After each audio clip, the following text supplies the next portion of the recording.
Okay. So, here's what we're covering today. We are going to get a small assignment today at the very end of class. It's 5 problems. Small assignment. There's 2 proofs for sure that you're going to have to do. 2 other ones. The proof is already provided. You have to fill in the gaps. And then there's one where you have to actually kind of figure out the property name. So it's pretty straightforward. We are still going to review the postulates from yesterday, but that'll be like a 2-second review. I'm just going to click through them so you know the names.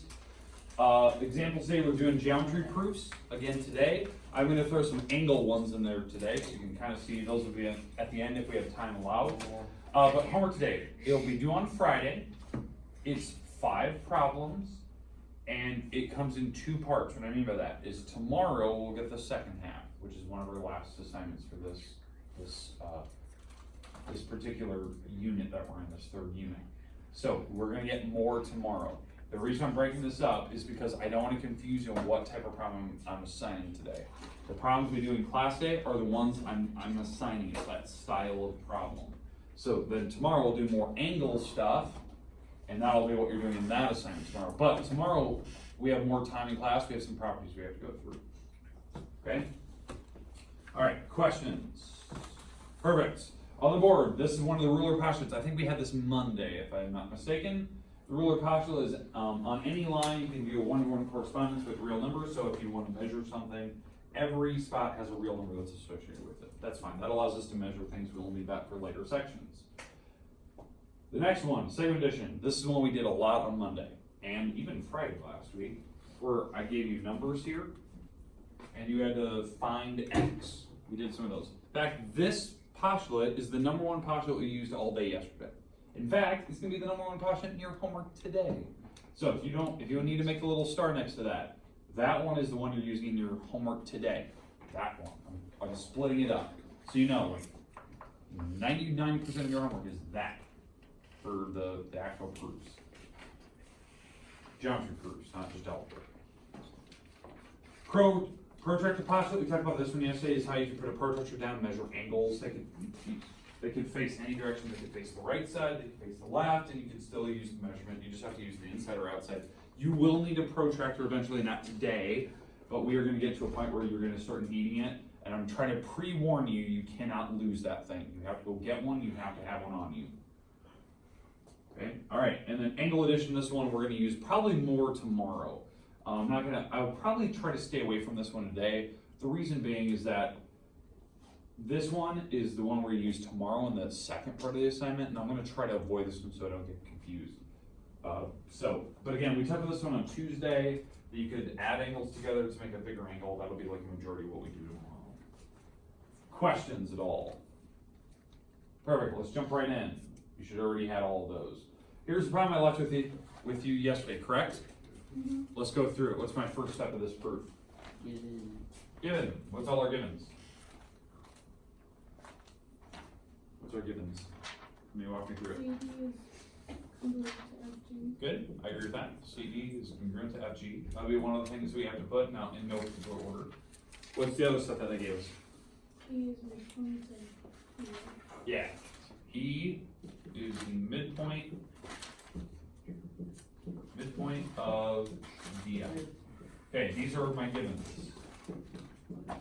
Now, what we'll probably have to do on the next 2 lines of this proof, we have to define what those words are in no particular order. So don't feel like, oh my gosh, because I know I told you yesterday I want you to try this one by yourself. You know, explore, see if you can do okay on this one. It's not a big deal if you utterly failed on it. It's our first try, first attempt at doing it by yourself. But what I know is that when I start writing this up here, you're going to start freaking out that you don't have it in the right order. The next 2 lines can be interchangeable because I just have to define what these words mean. Like, at some point, I'll have to define what congruent means. What does congruent mean? Same, equal, right? So in line 2 or 3, I don't care which one this was, we better have that CD was equal to FG. It means they're the same. In fact, I want to mark that on a picture. CD and FG, boom, those are equal. And again, that's the definition of congruent. Now, if that was your line number 3, if that was your property number 3, no worries. You at least have it. You had it defined that CD and FG were the same. Okay, the next part I have to define. number 3. Probably should define what midpoint means. If E is the middle of this thing right here, what can you tell me about these two pieces? That is the definition of midpoint, that they're actually equal. So DE is congruent to EF. Or is equal, I'll just put equal. 3, that is the definition of midpoint. A lot of people don't know that. We've had one theorem about midpoint. That was theorem 2.1, if you remember back to theorem 2.1. That was one we did earlier this last week actually. Where, you know, if they said if something is the midpoint, then this item is equal to 2 of the whole stick. We had that one last week. So that was theorem 2.1, was the first theorem of the chapter. Alright, we're good with the first 2 lines. Those are like, or I guess first 3 lines. Those are pretty basic. Now, at some point, I'll have to go into segment addition because my goal here is to prove that this thing right here, make these markers here. This thing is equal to this thing. Okay. My goal is to prove that this is equal to this. EG is equal to CE. So EG and CE are the same. So at some point, I have to go into segment addition. I'll have to talk about it. So, line number 4, let's do a little bit of segment addition. What makes this CE? What are the 2 parts that add together? CD, DE. Boom. CD and DE. Those add together to make CE. Segment addition. I better talk about that. That's important that I know that those are the 2 that add together. Because again, that's part of this. I need to get to that thing is equal to the other one. Okay? Let's go on. Let's keep going here. What are we on? Number 5, or we're still on number 4. We still have to talk about what makes EG over here. What 2 parts make that? EF and FG. EF and FG. Okay. EF plus FG. That makes EG. This is segment addition. Now, you're probably wondering, why are we doing that? Why you're writing that down? At some point, I have to talk about what makes those big sticks. There's 2 parts that add together. It's a part of it. It's mostly what you're gonna have to do in your homework. At some point, they have to do segment addition. Now that I have these defined, like these are my basic 3 steps. I have to get to a point where this will all make sense now, where I can eventually say that these are equal to each other. So here's what I'm gonna do. Now this is, because again, I only really have like 2 lines left, which I have to get to. Here's how we're gonna do it. I know it's gonna seem really weird. I'm gonna take line 3, and I'm gonna add it to line 2. Okay, now why I can do that? I know this seems a little goofy. Why I can do that? Do you agree that these things are equal to each other? So it's like a number, right? If this was 8, the other one's 8. I can add equal numbers to both sides of an equation, right? I can just magically add. I can add 8s to both sides of an equation. I can subtract 4s to both sides. I can divide by 2. So if these are definitely equal to each other, I can magically add them to both sides up here. Because they're balanced, it would make the equation still equal to each other. So on line number 5, I'm going to take the blue line that was up here, that was CD equals FG. And what I'm going to do is I'm going to add the green parts from line 3 up. So I'm going to add DE to this, and I'm going to add EF to up here. And I don't care the order you put it. Okay, so I'm adding it like that.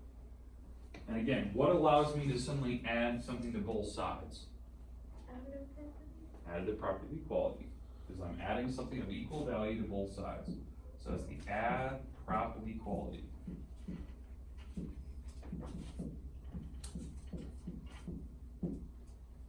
Now that step is tough for people to wrap their head around. Why are you doing that? Because what do I need to get to in the end? I need to get to the CE and EG being equal. The only way I can get them equal is if I can get these messes equal to each other, and that's what I actually did right now. If you don't recognize this, this part was written in red right here. This part is written in red right there. Do you see it now? And all I have to do is substitute for my last step. So line number 6, this is my dot, dot, dot line. dot. What is CD plus DE earlier? CE. And what was EF and FG added up together? EG. And that's what I need to get to. So what I just did there is I substituted.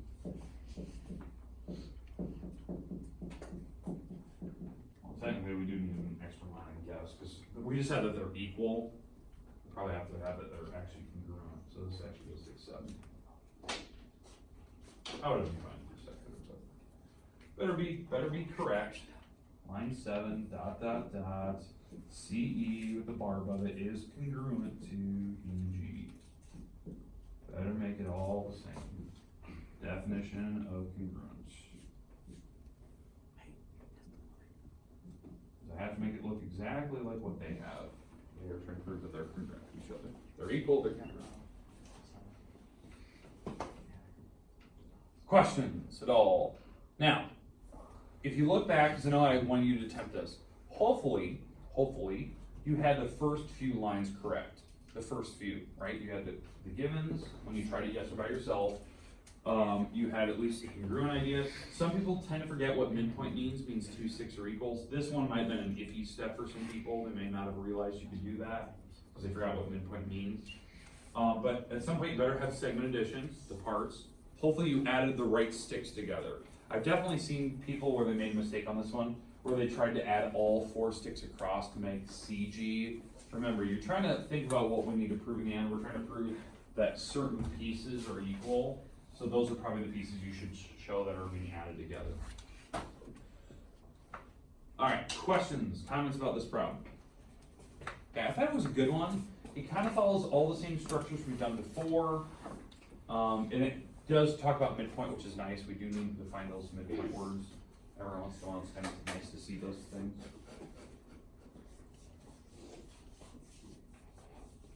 All right, let's do another one. We need to get some more of these.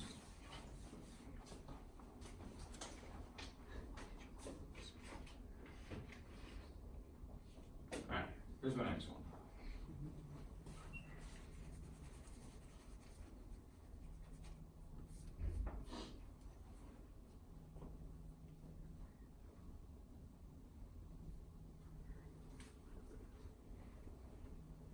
Is that the phone back there? Or is it just me humming? Can't tell. Okay. So it was too spaced perfectly. Alright. So, how do we start a proof? Given. Okay. So, this is our given stuff. In fact, they have them written right here, so you better not get that one wrong. And we're trying to prove this thing. So that should probably be my last line. We have a picture that goes with it, pretty basic. So let's go through all the given stuff. So line 1 of my proof, we're given that CE, and we'll look at this one here in a second. I want to write this down first. CE is equal to FE, or congruent to. ED is congruent to EG. All right, that's our givens. How I know that's the given is the part that follows the word if. The part that follows the then is what you're trying to prove. In fact, I even said it very explicitly where I put my arrows. Okay, now, we'll stop there, because I know some of you are like scrambling to write this down.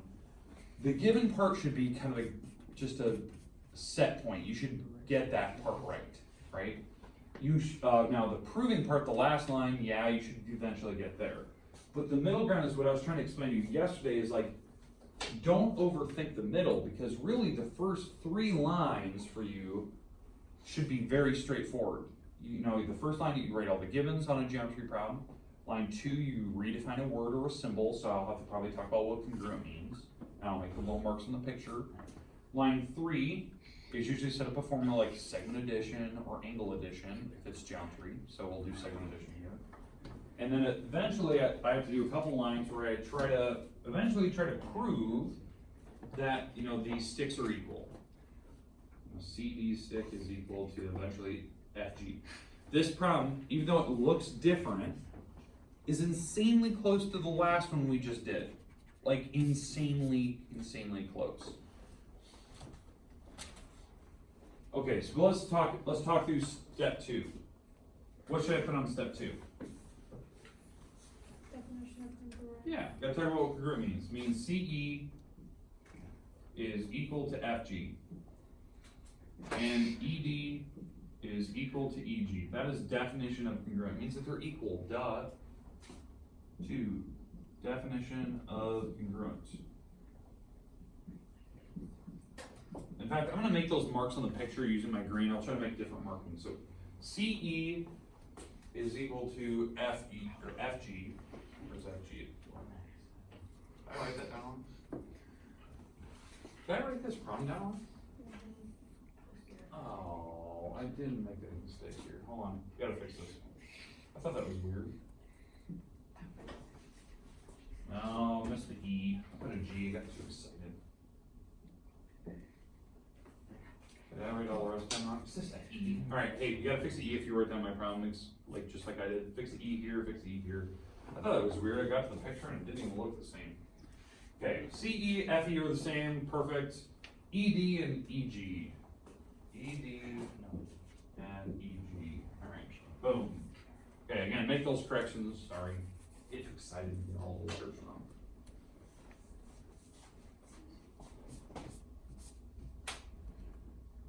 Okay, notice I didn't make the markings. I like to mark my picture because I like to see what I'm looking at. I like to see which parts are actually, they're telling me which parts are equal. It was kind of apparent from the picture that certain pieces would be the same, but I don't want to assume too much.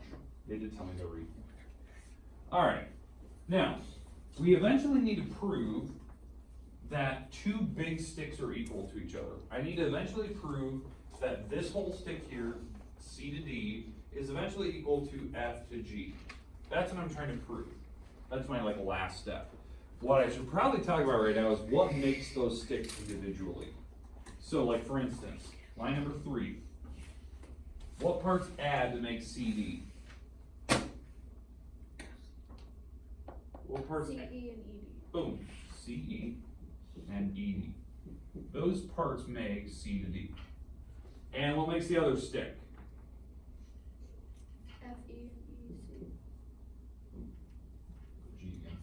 FE and EG. That makes all of FG. This is segment addition again.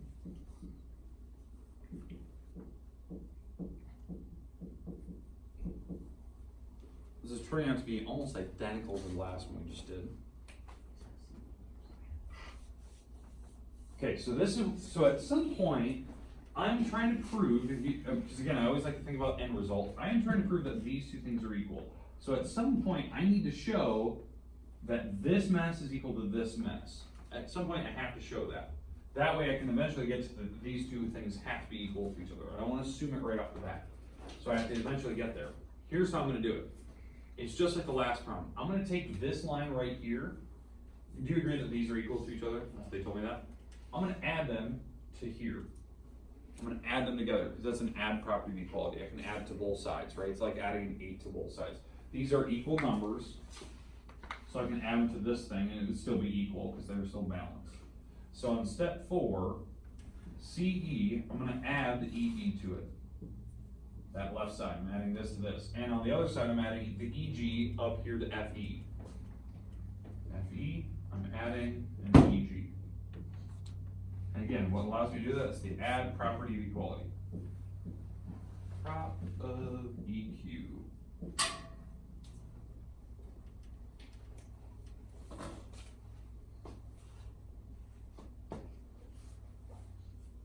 Let's do a sub. What do we have? What is CE plus ED? What do these 2 add up to be? You just said it up here.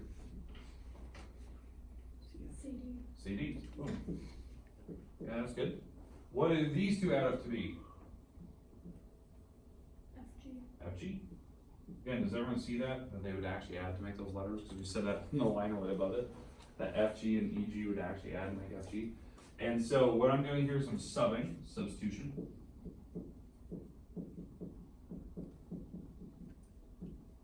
Substituting in answers when I add those pieces together, individual sticks, because again, you're allowed to add segments together. And the last step here, if they're equal, they're also line 6, ... CD is congruent to FG. You wrote FG instead of FE Where? on number 4. No, it's FG. I'm such a No, short. it's FG. It's FG? Oh, it's FG. It's No, on FG. number 4 you wrote FG instead of FE. Ow. You get too excited about writing. Is that FE? There you go. Get too excited. Number 6 is the definition of congruent. I think I did that yesterday, only one section, I think I wrote down a letter wrong there, like all the arms. Oh, there you were in a row. Alright, makes sense, like what you're doing. Do you notice that they've all been about the same problem? Have you noticed that, no matter which ones I've assigned? Like the 4 I did now, over the last 2 days, they've all had the exact same style. Now, the book will have a couple of these you have to do yourself, so you kind of know what you're doing. Some of the proofs will have missing blanks and you have to fill in the property name. Now, they may do theirs differently than mine. So they might ask for a different style of problem. So you can kind of see how they structure theirs. On a test, this is what I expect you to be able to handle. Something like that. That's a very straightforward problem. Because again, you'll have algebra-based proofs. You'll have geometry-based proofs like these. You'll have the ones where you just solve for x, like a normal expression. You'll have equations where you just solve for x, like algebra 1 problems. So that's the style of problems you're going to expect for the test. Because we're going to start probably seeing a practice guide maybe as early as this Friday. So the test will be next Tuesday eventually. Potentially. Questions at all? Alright, here's your homework today. As I said, I only want to go through a couple today. So it's going to be short and sweet, just one.